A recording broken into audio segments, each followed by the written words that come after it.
Neha, thank you so much for joining me today to chat a little bit about our mutual buddy, Shane. Of course, you're a little closer to him than I am, being you're his mom and I'm his piano teacher. But nonetheless, we both care about him a lot and want to see great things happen with his life. And one of the ways that we want to see that happen is through music. Shane has been an occupational octave student for how long now? About 2 years? Yep, 2 years. About 2 years, and he's been doing a really great job. I know he's super enthusiastic about his lessons.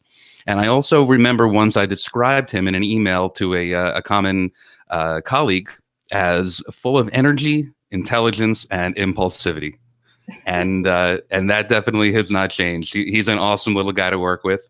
There are a handful of videos up of him on the Occupational Octaves YouTube channel. And we're just coming out of a lesson a few minutes ago. And when he noticed that I was recording, he said to me, "Are you going to put it up on YouTube?" I said, "Do you want it up on YouTube?" He said, "Yeah." And he's really such a pleasure to work with. So I appreciate you sitting down with me for a couple of minutes today. Can you tell me a little bit about Shane? Yeah, so Shane is 8 years old.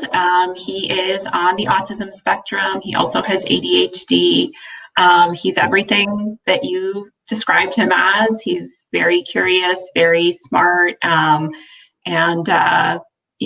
just loves to have a good time and smile. And music definitely brings that out in him. And we've just been seeing him flourish through, over the last 2 years working with you.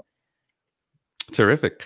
So we're in the time of COVID. How has anxiety and living at home been during this time for him? It's been tough. The initial transition with no school all of a sudden, no kind of social interaction, all of that was very tough. We definitely saw an uptick in anxiety in Shane, as we all kind of had more anxiety during that time. And I have to say, and my husband and I say this all the time, that piano has been our saving grace during this time. Shane, I feel like it's so clear to us that is where he goes when he is feeling anxious or when he needs a break or he just wants to have a good time. He goes to the piano. He'll play 3 to 5 times a day. We never have to tell him to practice. The songs too, there's like Stand By Me, Lean On Me all day long going on in our household. And it's been uplifting for all of us. That's great. You actually just answered about 3 of the questions that I had lined up for you over here. I was about to ask what type of coping mechanisms he has during this time, but it sounds like piano is number one. Absolutely. Great. And, we have more pop music coming down the pipeline and also more classical. He recently started working on Country Dance with Me, which is another Beethoven song. And today he actually did some sight reading. He played a little bit of Mozart, and I got to explain to him a little bit about Mozart. And I thought he was going to laugh when I told him his first name was Wolfgang, like he always laughs when I talk about Bach. But he didn't find it all that funny. So again, you've really ended up answering a number of my questions. One of the questions was going to be, is he still enthusiastic about playing and about lessons themselves? Oh yeah, absolutely. I mean, he gets, we do the lessons twice a week with you. He gets himself set up, I would say 15 minutes before the lesson time. He's got his iPad and his computer. He loves it. It's like I said, it never feels like a chore for him. He's so enthusiastic about it. And, as I mentioned in the beginning, he has attention issues and school can be challenging for him. And I have never seen him be able to focus on anything the way that he does when he's playing piano, which for us has just been tremendous to see. I love hearing that. Okay, so a couple of more, a more technical question. Part of his success is putting the rings on the fingers and having very clear instructions.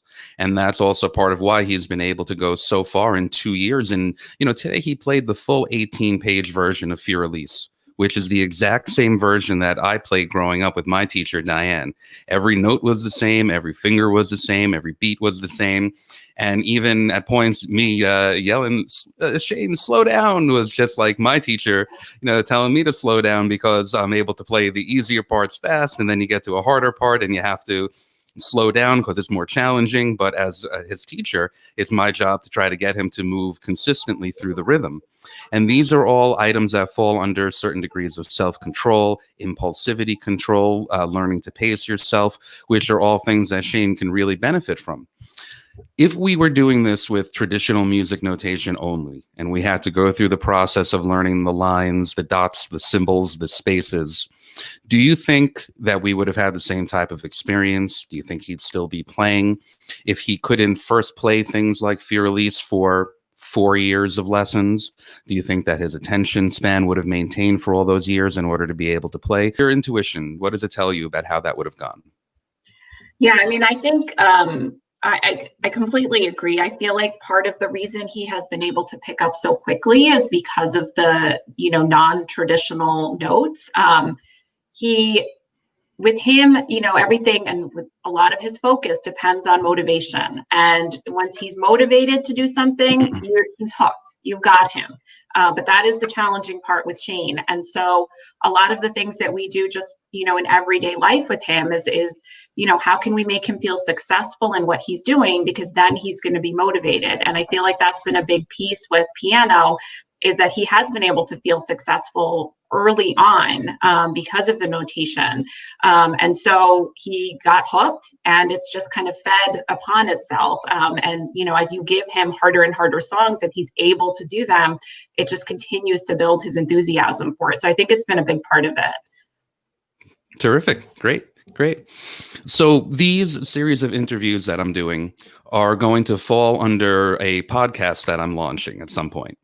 And the podcast is going to be named the Fundamentals Equals Flow Podcast. Now, I've spoken about flow plenty.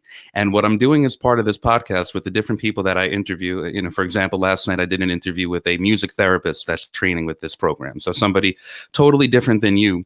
But the unifying feature that we have going on is about flow, and flow is about fundamentals. And what I mean by that is, when you're reading music, whether you're reading my language of music or you're reading traditional notation, you always have three main instructions that make it possible to really play: what note to push down, what finger to use, and how long to hold it for.